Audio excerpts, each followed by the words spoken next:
Greetings! My name is Mary, and I'm 36 years old. I'm a mother to a delightful 12-year-old girl named Lisa. Recently, I found myself in a situation where I had to stand up for her against my difficult mother-in-law, which led to significant changes in our family dynamics. My husband Gabriel and I tied the knot soon after graduating from college. We decided to wait until we were financially secure before starting our family. Gabriel's older brother, Aaron, married around the same time as us and had a son named Kevin a year before Lisa was born. Being the first grandchild, Kevin received a lot of attention and affection from his grandmother, Madison, which was quite endearing to see. Since my parents had passed away while I was in college, I was somewhat relieved and pleased at the thought of Lisa having a grandmother who would adore her just as much. However, that expectation was never fulfilled. From the moment Lisa was born, Madison's treatment of her starkly contrasted her behavior with Kevin's. Madison visited Kevin daily at the hospital when he was born, but after seeing Lisa on her birthday, she didn't visit again. As time went by, Lisa received minimal attention from Madison. No gifts, no inquiries about her well-being, nothing, while Kevin continued to bask in her affection. This apparent favoritism deeply hurt Gabriel and me, but initially we thought it might just be Madison's way of cherishing her first grandchild. As years passed, however, the disparity only grew. Lisa and Kevin, being close in age, spent much time together, often under Madison's care. During these times, Madison lavished Kevin for the smallest accomplishments, while Lisa's efforts were overlooked or belittled. Seeing Lisa approach Madison eagerly to show something she had learned or created, only to be dismissed, was heartbreaking. On the other hand, Kevin could do no wrong in Madison's eyes.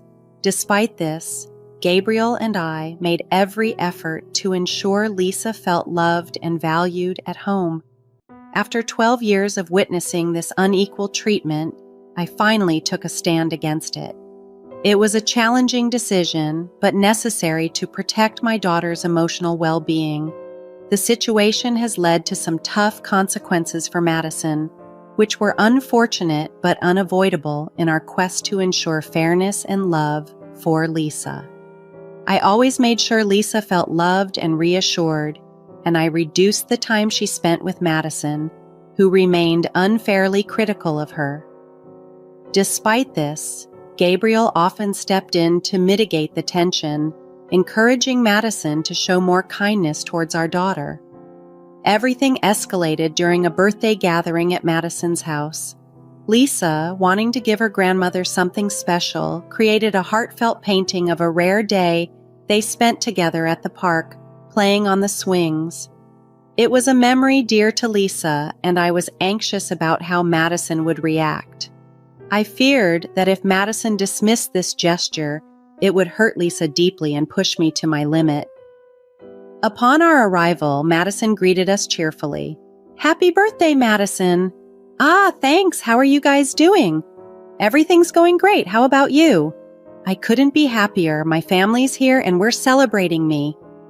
"Speaking of celebrating, Lisa made you something special," I interjected, nudging the conversation towards Lisa's gift. "You did?" Madison turned to Lisa with feigned interest. "Yes, Grandma. It's just a simple painting," Lisa replied modestly. "Let's see it, darling," Madison urged, though her enthusiasm seemed lacking. Lisa handed her the painting. "Happy birthday, Grandma." "Oh, it's a painting. You know, Kevin just made me a painting too, and let me tell you, that boy has a knack for colors." "Okay, but do you like Lisa's painting?" I asked, trying to bring the focus back to Lisa's effort.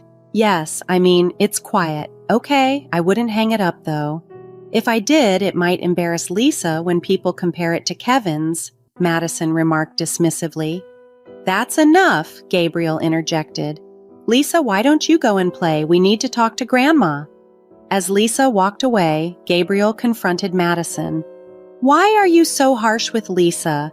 She's trying her best to make you proud, yet all you do is make her feel inadequate." "I'm not being harsh. I didn't say anything directly bad about her painting, although I could have." Madison defended herself. Why must you always compare her to Kevin? It's clear she's working hard to impress you, yet you continually downplay her efforts. I'm simply stating facts. Kevin is better at most things, Madison replied coldly.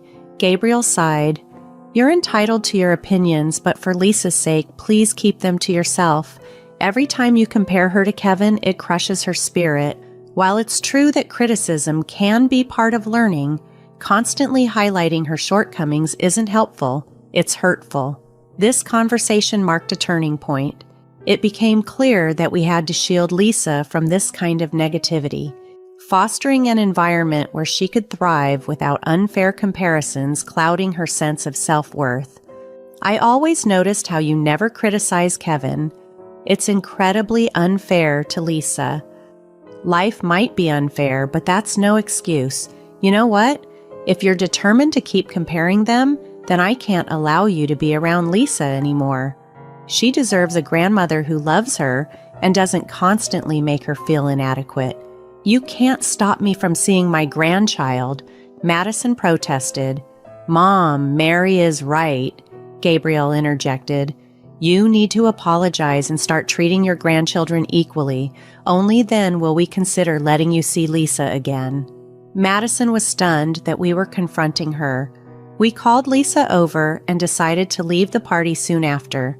Some family members texted us, criticizing our early departure and accusing us of making a scene, but they hadn't seen the hurt on Lisa's face when Madison casually dismissed her painting while praising Kevin's. Ignoring the texts, we stood by our decision. About a week and a half later, Madison called. I hesitated but answered, thinking perhaps it was time to give her a chance to amend things. Hello, Erin. Hi, Madison. What's up? Nothing much, just checking in to see if you're still upset with me. I'm not mad, but I am very upset with you. I've been thinking, and you were harsh to Lisa, so much so that she's hesitant to do things on her own because she's afraid of criticism. Oh my, I didn't intend for that. I'm sorry, Madison admitted. Maybe you should apologize to her more than to me. I agree. I was calling because I had an idea to make it up to her. Oh, really? What's the idea? I was planning a ski trip for Kevin in the first week of next month. I've rented a lodge and we're driving there, so there's plenty of room for Lisa to join. I thought it might be a good opportunity for us to bond and for me to make amends for my behavior. You want to take her on a trip, just her?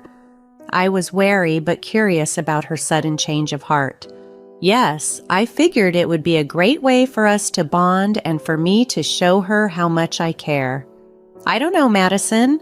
Are you sure this trip is a good idea? Why not? You wanted me to make amends, right? This could be a step towards that.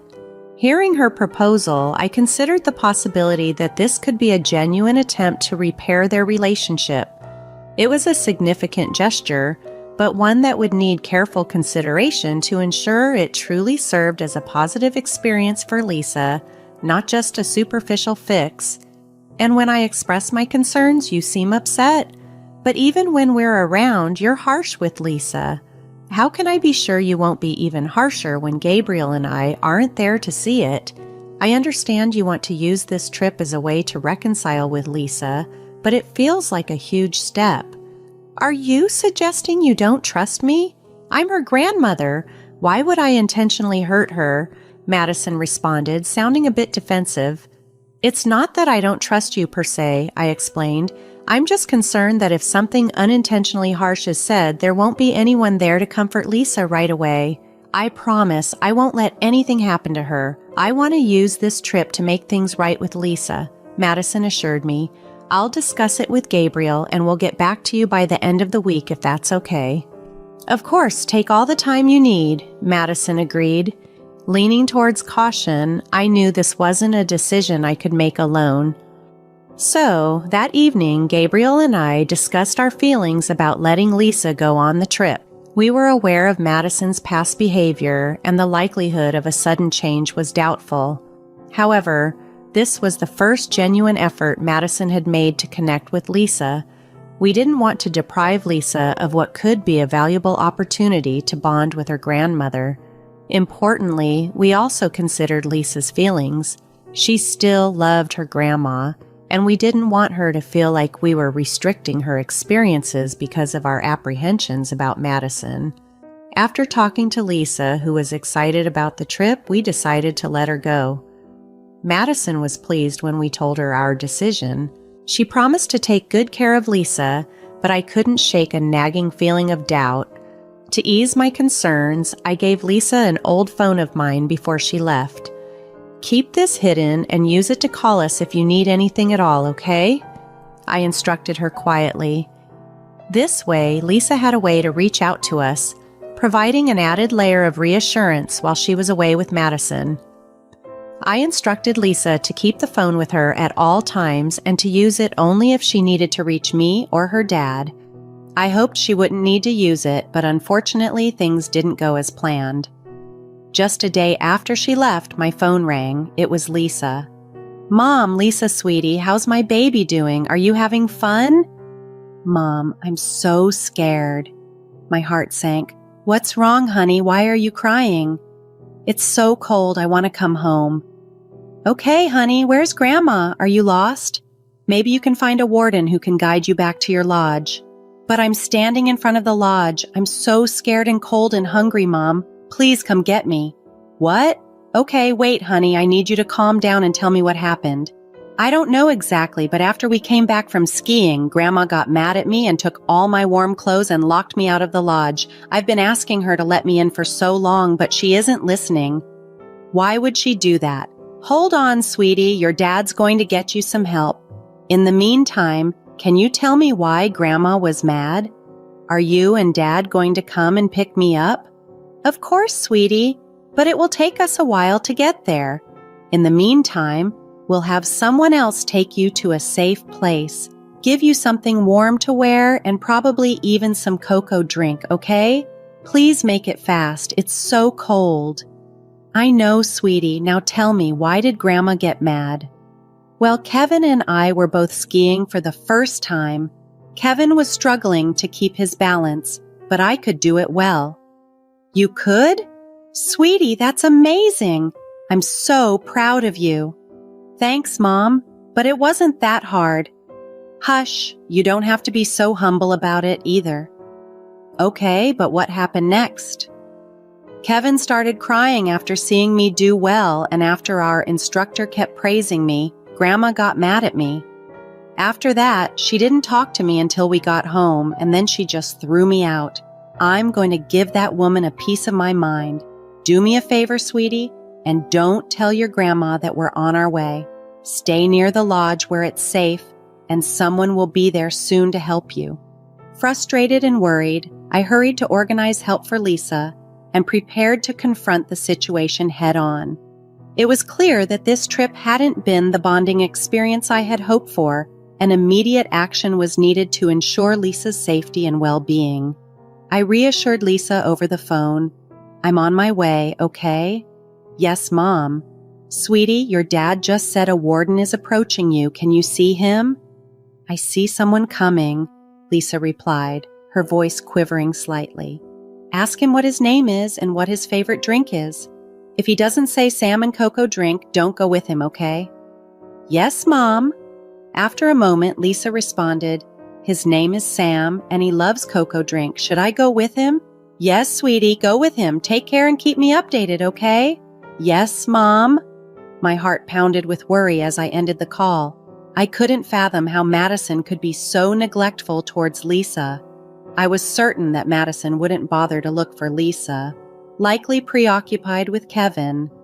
Grabbing our warmest coats, Gabriel and I hurriedly embarked on the 4-hour drive to the ski chalet, our minds solely focused on ensuring Lisa's safety. Throughout the drive, Lisa periodically texted me, assuring us that she was okay. These messages provided some relief, but they also stirred a growing fury within us. We were incensed at Madison for exposing our daughter to such danger. Had I not given Lisa the phone, the chances of her finding help on her own seemed bleak. By the time Gabriel and I arrived, Darkness was beginning to envelop the area. I instructed Gabriel to find Lisa and wait in the car with her while I confronted Madison. As I approached the lodge, I could hear Madison's loud laughter from inside, which only fueled my anger. I knocked on the door, my frustration simmering. When Madison opened the door, her expression shifted to surprise. "Mary, what are you doing here? Where's Lisa?" "Oh, she's just out and about somewhere." "You mean you don't know where she is? You were supposed to be looking after her. I entrusted her to your care. And now you're telling me she's just out and about?" "Nothing bad ever happens here, and I'm sure she's safe," Madison dismissively replied. "Is this how you make amends with Lisa? By leaving her alone to fend for herself in the cold and unfamiliar surroundings?" I was incredulous, my voice rising. "Why don't I call a warden to find her since you haven't bothered?" Madison's cavalier attitude towards the situation underscored the seriousness of her neglect. As Gabriel reunited with Lisa, I prepared to hold Madison accountable for her actions, ensuring she understood the gravity of her negligence. "Yeah, there's no need for that. We're here because Lisa is safe at one of the warden's cabins. So you came out here just to yell at me?" Madison retorted, clearly not grasping the severity of the situation. "Are you serious? My child could have been seriously hurt, and you wouldn't have even known. Do you favor Kevin so much that you were willing to risk Lisa's safety?" I was incredulous at her lack of concern. "What are you talking about?" "Lisa told me about what happened during skiing today. You've coddled Kevin to the point where he can't handle not being the best at something. You've instilled that competitive spirit in Lisa, but refused to see it as anything but negative when it comes to her," I continued, frustration mounting. "You have a favorite. While I normally wouldn't mind preferences, I need to know why you let my daughter suffer in the cold just because Kevin was upset about not skiing as well as Lisa. That wasn't the case at all. Don't try to twist the story," Madison snapped back. "I spoke with the ski coach and he confirmed Lisa's account of the events," I countered firmly. "Fine, if you must know, I can't stand that Lisa looks so much like you," Madison blurted out, her tone bitter. "Excuse me? I do not appreciate that sentiment, especially when it affects how you treat Lisa. She looks nothing like your son, and you hold that against her? Kevin resembles his dad, and that's why you favor him?" Madison scoffed. "She deserved it. The way she was showing off today was too much. I had to teach her a lesson. You know what? If I keep talking to you, I'm afraid I might lose my temper. I will deal with this another way. I don't want you anywhere near my family again." Madison didn't follow as I stormed back to the car where Gabriel and Lisa waited. The fact that she didn't take any of my concerns seriously only fueled my anger further. After ensuring that Lisa was unharmed, Gabriel and I took her out for dinner to lift her spirits and to make sure she wasn't traumatized by the day's events. Thankfully, the wardens had been kind and managed to distract her, helping her forget the ordeal with Madison for a while. That night, after we put Lisa to bed, Gabriel and I discussed how to handle the situation moving forward, determined to protect our daughter from any further negativity. Gabriel and I decided to take legal action and consult a lawyer to determine if we could press charges against Madison for her actions. Over the next week, we meticulously gathered evidence, and ultimately, we filed a case against her for child neglect, also requesting that her rights as a grandparent be revoked. It didn't take long for Madison to react. She called me furious. "What did you do? You filed a case against me?" "Hello, Madison. I'm doing well. Thanks for asking," I responded, trying to keep the conversation civil despite her tone. "Quit the sarcasm and answer me right this second. You said you would handle this another way, and you filed a case for child neglect and are asking to strip my grandparents' rights away." "I see nothing wrong with that," I said calmly. "You endangered my daughter because of your inability to manage your emotions. You've been unkind to her for years just because she resembles me. It's one thing to dislike me, but it's entirely unacceptable to take it out on a child. Madison was defensive. I didn't think it was this bad. You could have talked to me about this instead of charging me with a crime. I did try to talk to you, Madison, but after our last conversation, you still put my daughter's safety at risk. More talking wasn't going to change your behavior toward Lisa. Fine, charge me with whatever you want. You can't prove a single thing. Kids make things up, so there's no way to prove whatever Lisa says, Madison retorted, still in denial. You know that the lodge you rented had several security cameras, right? Not to mention we have the wardens to confirm our story, along with many witnesses. You're not in a good position, I countered. Madison began to panic. I'm sorry, please, I promise I'll be better. I doubt that, I replied. Why don't you use this time to reflect on how you can improve as a person and understand why what you did was wrong? I'll see you in court. Hearing Madison beg me to go easy on her and drop the charges was somewhat satisfying, but I knew that doing so would not only reaffirm her behavior, but also show Lisa that I was not fully there to support her. Our decision to press charges was about protecting our daughter and ensuring such behavior could not go unchecked. Over the following weeks, we were frequent visitors at the courthouse. The jury and judge seemed visibly shocked as the details of Madison's actions toward Lisa were revealed. Despite Madison's defense that she had not physically harmed Lisa, the court found her actions severe enough to warrant significant consequences. She was fined heavily, issued a restraining order to keep her away from our family, and had her grandparent rights revoked. Watching Madison react to the verdict was a moment of vindication for us. Her breakdown in court underscored the gravity of her actions, which she seemed only to recognize when faced with the consequences. After the trial, Madison tried to contact us again, but Gabriel firmly told her to keep her distance. Her pleas for another chance to make things right fell on deaf ears. How could we trust her again after everything that had happened? Moreover, Lisa had grown to despise Madison and wanted nothing to do with her, a sentiment we respected and supported. With the legal matters finally behind us, it was time to move forward. We took Lisa to a new ski resort, eager to help her find joy in skiing again without the shadow of past trauma. She took to the slopes with such enthusiasm that we spent the entire day in the snow, and I had to coax her back to the cabin as dusk fell. It was heartwarming to see her not only recover from the ordeal, but also thrive and enjoy herself fully. Life at home began to improve gradually. Aaron, Kevin's father, and Gabriel's brother reached out to apologize for the incident and informed us that Kevin was undergoing therapy to address the behaviors instilled by Madison.